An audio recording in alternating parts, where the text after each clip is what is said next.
Queridos hermanos, Dios los bendiga. Sean bienvenidos a la Iglesia en Estudio, la lección número 3 para este día, domingo 12 de julio. Vamos a seguir estudiando lo que viene siendo ahora el tema de este día, es el problema de los grupos cerrados en la iglesia. Wow. La lección hace una identificación y cada uno de nosotros se va a identificar también, si es Claro. parte de, ¿verdad? Porque hay solución. Es muy importante para el avance de la iglesia, la unidad de la iglesia, ¿verdad? Y es muy importante porque la unidad, pastor, en la familia también, lo ocupamos, ¿no? La unidad, incluso en nuestro trabajo, la unidad en la comunidad, ¿cierto? La sociedad, pero lo más importante es la unidad en la iglesia. ¿Cuán importante Importante es. es? Pastor, ¿qué le parece? Vamos a orar. Vamos a orar, Antes de pero entrar antes de lleno a orar, pastor, queremos hacer la invitación a cada uno de ustedes para que compartan este programa y toda la programación del Evangelio Eterno a través de las plataformas de YouTube y de Facebook, para que muchas más personas pues conozcan de esta verdad, ¿no? La verdad presente. Acuérdense que estamos viviendo en la época de la programación del mensaje de los tres ángeles. Y entonces nosotros seamos partícipes, somos parte de esos tres ángeles proclamando al mundo el Evangelio. Así es que, pues, están las páginas, pastor, páginas de internet. Sí, www.elevangelioeterno.com. Hoy Dios hoy ha abierto tantos medios para proclamar el Evangelio, ¿no? Amén. Fíjese que a través de YouTube, a través de Facebook, a través de otras plataformas que nuestro ministerio tiene, nosotros podemos a través de la televisión, podemos llegar a esos lugares donde no podemos, Así físicamente podemos llegar, presencialmente me refiero, no podemos llegar, pero nuestro canal o nuestras plataformas, por ejemplo, YouTube, Facebook, pueden entrar a esos lugares. Sí. Nosotros no podemos entrar. Al alcance nuestro. Bendito el Señor porque ha provisto todos estos medios y sigue abriendo caminos para que el Evangelio siga predicando. Así es, pastor. Pues vamos a orar. Vamos a orar, pastor. Vamos a pedirle al Señor que nos dirija en esta hora. Querido Señor, Padre nuestro, Creador del cielo y de la tierra, en esta hora venimos delante de su presencia, Señor, humildemente, pedirle, Señor, sabiduría. Guía nuestra mente, nuestro corazón al conocimiento de su palabra. Esa palabra, Señor, que es vida, que da alimento espiritual a nuestra alma. Ayúdanos, Señor, ayuda a mis hermanos, oyentes, para que ellos también sean llenos, oh Padre. Dales la porción necesaria para este día. Y ayúdanos, Señor, a unirnos. Como la lección es la unidad, que cada uno de nosotros, Señor, que no sea parte de ella, que sea, Señor, la unificación de tu iglesia, que Cristo sea siempre el centro de nuestra vida y la razón de nuestra existencia. Sí, gracias, querido Dios, lo pedimos y lo agradecemos en Cristo Jesús. Amén. Amén. El problema de los grupos cerrados en la iglesia. Un grupo cerrado es un grupo que surge dentro de la iglesia. Y la exhortación de Pablo, ¿verdad?, es que estén perfectamente unidos, porque el problema que está pasando en la iglesia de Corinto era eso precisamente, ¿verdad? Que habían divisiones. Dice también esa misma palabra, eris, se llama disputa, reyerta o discordia. Había dentro de la iglesia. Ahora, el punto principal es que el apóstol Pablo exhorta a la unidad, que es el tema general del libro de Corintios. Ahora, para entender esto, vamos a ir al versículo bíblico. Dice 1 Corintios 1:12 al 17. 1:12 al 17. ¿En qué se basa ¿cómo se dice? La división, ¿verdad? O la disputa, o la discordia. Adelante, pastor. Quiero decir que cada uno de vosotros dice, yo soy de Pablo, y yo de Apolos, y yo de Cefas, y yo de Cristo. Ujú, Habían empezado las pequeñas diferencias y habían empezado a formarse pequeños grupitos. Pastor, pero es importante, ¿verdad? ujú. Que cuando se forman esos pequeños grupos,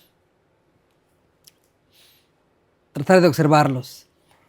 Porque si uno los deja crecer, esos pequeños grupos van creciendo y creciendo y creciendo, y es cuando vienen las críticas, las divisiones, las murmuraciones, y realmente si el grupo crece y uno no pone atención a esto, terminan dividiendo a la iglesia y Y terminan llevándose a los hermanos más, a las personas nuevas, digamos, espiritualmente hablando.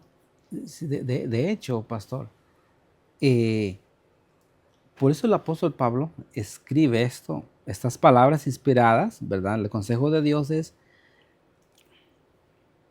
a veces no se puede forzar, pero sí se puede dar un consejo, apelando al corazón.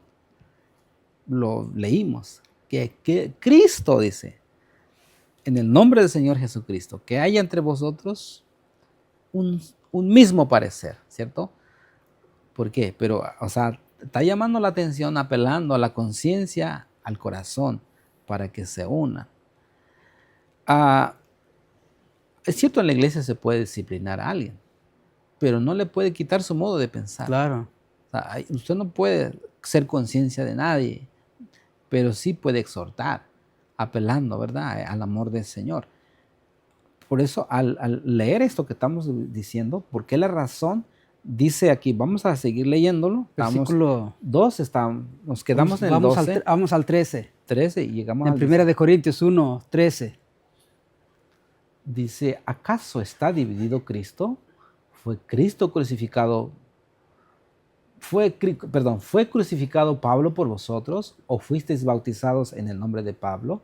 Versículo 14. Doy gracias a Dios de que a ninguno de vosotros he bautizado, sino a Crispo y a Gayo. Versículo 15. Para que ninguno diga que fuisteis bautizados en mi nombre. Versículo 16. También bauticé a la familia de Estefanas. De los demás no sé si he bautizado a alguno otro. Versículo 17. Pues no me envió Cristo a bautizar, sino a predicar el Evangelio, no con sabiduría de palabra para que no se haga vana la cruz de Cristo. Lo que estamos viendo es que, claro, más adelante vamos a ver un poco más de los detalles de lo que acabamos de leer, pero dice que aquí dentro de la iglesia de Corinto, ¿verdad? Había una facción de 4 grupos. Ahora, ¿por qué hay una facción? ¿Por qué están divididos? Esa palabra en griego es cisma. Cisma es una división, es un desgarre. ¿Ok? Es como cuando usted tiene un nido, una prenda, ¿verdad? Y la jala, ¿qué pasa? Se desgarra, se rompe. Haga de cuenta que hay una prenda que está desgarrada en 4 pedazos. Sí. ¿Verdad? Pero ¿por qué sucede eso? Por eso esa palabra contienda. Okay, eso sucede porque todos tienen diferentes opiniones. Y hay grupos que hay oposición al grupo principal, le vamos a decir así. Es como cuando en la iglesia, ¿verdad? Tenemos las doctrinas, ¿cierto? Tenemos los fundamentos de nuestra fe y las 28 doctrinas. Hablo de la iglesia adventista, del séptimo día. Pero cuando alguien viene y hay oposición en la misma iglesia por algo que nosotros creemos, ahora ese grupo, ¿verdad? Ahora trae a otros y decirle que el grupo principal está mal.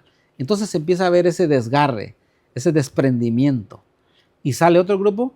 ¿Pero por qué eso? Porque hay líderes carismáticos que supuestamente saben mucho y empiezan a enseñar eso. Y hay grupos que lo apoyan y otro grupo se pone por allá y otro grupo por acá. Y así estamos viendo en Corinto que hay unos, ¿verdad?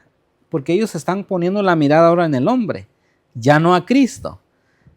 Y usted lo dijo hace rato o ayer, lo dijo que ellos van siguiendo hombres, ¿verdad? Van siguiendo porque son engañados, porque son inmaduros espiritualmente, pero a veces no, sí son inmaduros en una forma, ¿verdad? Podrán conocer mucho de la Biblia, pero realmente cuando no tienen a Cristo en el corazón o no conocen cómo defender la fe que han creído, entonces son llevados nuevamente. Ahora fíjese, ¿Por qué existe ese desgarre, esta facción, ¿no? ¿Por qué esa separación, esa división? ¿Por qué sucede? Por lo que se practica.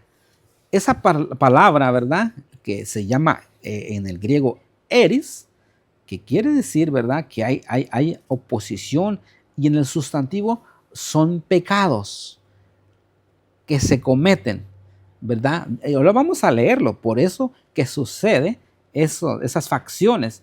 Veamos, dice, son conductas de esos grupos, son conductas que se practican, y dice Romanos, vamos a leer Romanos 1:29, y vean, y ahí mismo va a aparecer esa palabra otra vez, contiendas.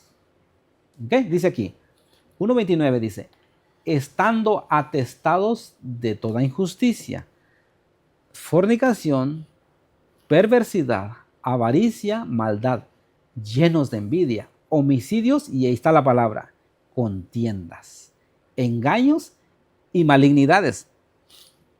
Todo entra en este grupo o en esta lista de pecados. Cualquiera que haga contienda está practicando separación de la iglesia o de Cristo más que nada, ¿verdad? O del mensaje. Ahora veamos un versículo más. 1 Corintios capítulo 3 y el versículo 3 ahora. 3:3. Ahora, dice el apóstol Pablo, porque aún sois carnales, pues habiendo entre vosotros celos, y vuelve la palabra ahí mismo, contiendas, disensiones, no sois carnales y andáis como hombres. Y ya vamos a llegar a eso, porque ahí está en otra cita, en otro estudio más adelante está eso. Ahora, pastor, vamos a leer, usted lea, por favor, Gálatas capítulo 5 y verso 20, y versículo 20. Gálatas 5:20. Idolatría, hechicerías, enemistades, pleitos, celos, iras, contiendas y disensiones, herejías. Exactamente. Todos esos traen separación. Hay herejías, hay iras, disensiones, hay contiendas. Entonces, esa palabra contienda existe por lo mismo, y por eso se divide la iglesia. Porque no están convertidos realmente. Y realmente han dejado de poner la mirada en Cristo Jesús, y el verdadero punto es Cristo Jesús. Y realmente, cuando uno deja de poner la mirada en Cristo Jesús y piensa uno poner la mirada en los demás o en el ser humano. Es bien sencillo, pastor. Cuando se empieza a manifestar el egoísmo en ciertos grupos, ciertos líderes, porque está hablando de líderes que hacen eso, se empieza a manifestar buscar su propio beneficio. Exacto. ¿Verdad? Lo que ellos quieren. Y eso hace que se llama a la gente. Okay, eso no es un espíritu de unidad. El espíritu de Dios es unidad. El espíritu de desunión es un espíritu que comenzó en el cielo. La pregunta es, capítulo 12 de Apocalipsis habla que hubo una batalla en el cielo, ¿no? Ahí hubo una división, había una unidad perfecta en los ángeles del cielo que servían a Dios. Pero vino uno que estaba en desacuerdo, era un líder.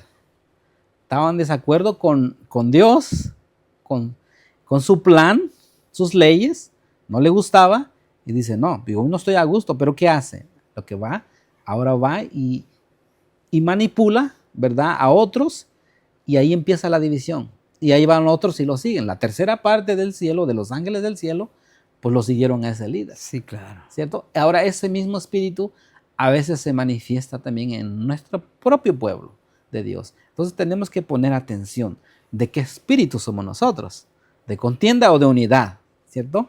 ¿Pero por qué? Porque se practica ciertas cosas dentro del pueblo de Dios, por eso se manifiesta. Ahora, pastor, ¿iba a leer algo? Sí, pastor, mire cómo lo describe la sierva del Señor. Dice, aquellos que están verdaderamente relacionados con Dios no estarán en discrepancia unos con otros. Su espíritu gobernando en sus corazones. Cerca, pero creará armonía, amor y unidad. Lo opuesto a esto obran en los hijos de Satanás. En ellos hay una continua contradicción, luchas, envidias, celos, son los elementos imperantes. Las características del cristiano es la humildad de Cristo. La benevolencia, la bondad, la misericordia y el amor se originan en la sabiduría infinita, mientras lo opuesto es el fruto no santificado del corazón, que no está en armonía con Jesucristo. En la unión está la fuerza, en la división hay debilidad y derrota. Correcto. La unidad es la fuerza de la iglesia. Y si no estamos divididos, peleándonos, ¿cómo vamos a avanzar con el evangelio? Ahora, la iglesia se atrasa a veces por estar solucionando problemas de esos grupos que ocasionan, ¿verdad? Quitamos la mirada en la obra del Señor. Y es lo que el enemigo quiere, que las almas perezcan y que nosotros nos mantengamos solamente pues arreglando problemas, ¿verdad? Pero nos desenfocamos del propósito de Dios. Ahora, en la iglesia de Corinto, fíjese, pastor, eso empezaba, pero era tan grande. Y dice el capítulo 6 de Corinto, vamos, primera de Corintios 6, 1 al 3. Y ahora el apóstol Pablo dice algo bien fuerte aquí. 6:1. Dice, ¿os alguno de vosotros cuando tiene algo contra otro ir a juicio delante de los injustos y no delante de los santos? O sea, llegaron hasta el punto que la contienda era tan grande que ahora los mismos hermanos lo llevaban al juicio. Dice, ¿o no sabéis que los santos, eso es nos confronta porque cuando hay un pleito entre hermanos, dice, ¿no ustedes fueron llamados a ser santos? Y que ustedes van a juzgar al mundo. Y si el mundo ha de ser juzgado por ustedes, dice, sois indignos de juzgar cosas tan pequeñas. Y estas problemillas, porque él lo dice, no pueden juzgar y no pueden tener un juicio para arreglar ese problema ahora, y van a juzgar al mundo. Pues, óyeme, como que no están capacitados para hacerlo. Versículo que sigue, 3, dice, ¿o no sabéis que hemos de juzgar a los ángeles? ¿Cuánto más las cosas de esta vida? Nos pone la vara muy alta, dice. Pues ustedes van a juzgar a los ángeles que cayeron, ¿se imagina, pastor? Los que siguieron la división. Ahora ustedes piensan que ustedes van a juzgar a los ángeles. ¿Cuánto más las cosas de esta vida? Es algo muy profundo. ¿Por qué? Porque había demandas y problemas en la iglesia. Ahora fíjese, y estos problemas siguió avanzando. Y vamos a leer el texto, está en 1 de Corintios 11, 17 al 22, porque, era tan fuerte lo que se practicaba que aún en la cena del Señor se seguía practicando estas cosas. 1 de Corintios, capítulo 11, verso 17, dice, pero al anunciaros esto que sigue, no os alabo, dice. O sea, viene tratando de problema en problema, ¿cierto? Pero llegó a este punto, que ahora en el culto, en la cena del Señor, había problemas. Y dice, no os alabo porque no os congregáis para lo mejor, dice, sino para lo peor. Wow. Versículo que sigue, 18. Dice, pues en primer lugar, cuando os reunís como iglesia, dice, oigo que hay entre vosotros divisiones, y en parte lo creo. Fíjese, versículo que sigue, 19. Porque es preciso que entre vosotros haya disensiones. ¿Para qué? Para que se haga manifiesto entre vosotros lo que son aprobados. Wow. 20, ahora 20 por favor. Dice, cuando pues os reunís vosotros, esto no es comer la cena del Señor. 21. Porque al comer, cada uno se adelanta a tomar su propia cena. Vea, está la división, mire. Uno se adelanta a tomar su propia cena, uno tiene hambre y otro se embriaga. Pues qué, dice, ¿no tenéis casa en que comáis y bebáis o menospreciáis la iglesia de Dios o avergonzáis a los que no tienen nada? ¿Qué os diré? ¿Os alabaré? Esto no os alabo. Aquí hay una división, pastor. Wow, tremenda, todo lo que ¿no? ¿Hasta qué punto? Hasta en el culto había esa división. Cuando iban a tomar la cena del Señor, uno comía y tomaba ligeramente, porque el propósito de la cena del Señor es algo sagrado, ¿cierto? Algo solemne. Un tiempo de reconciliación, ¿no? Y ellos no lo miraban como algo común, como una cena que comaban en su casa. Por eso, si van a cenar, cenen en su casa. Pero aquí es algo solemne. Eso no es la cena del Señor, dice. Porque mira, uno come, otro se embriaga, hacen de todas las cosas. O sea, todo lo que se estaba viviendo. Así es que el consejo de Dios es que haya unidad, ¿verdad? Que pongamos a Cristo primeramente en nuestra vida para que se solucionen esos problemas. Así que, mis hermanos, pues Dios los bendiga a cada uno de ustedes. Fue un placer compartir con ustedes esta lección, ¿verdad? Amén. La escuela sabática. Así que los esperamos para mañana a la misma hora y por el mismo canal. Dios les bendiga. Amén.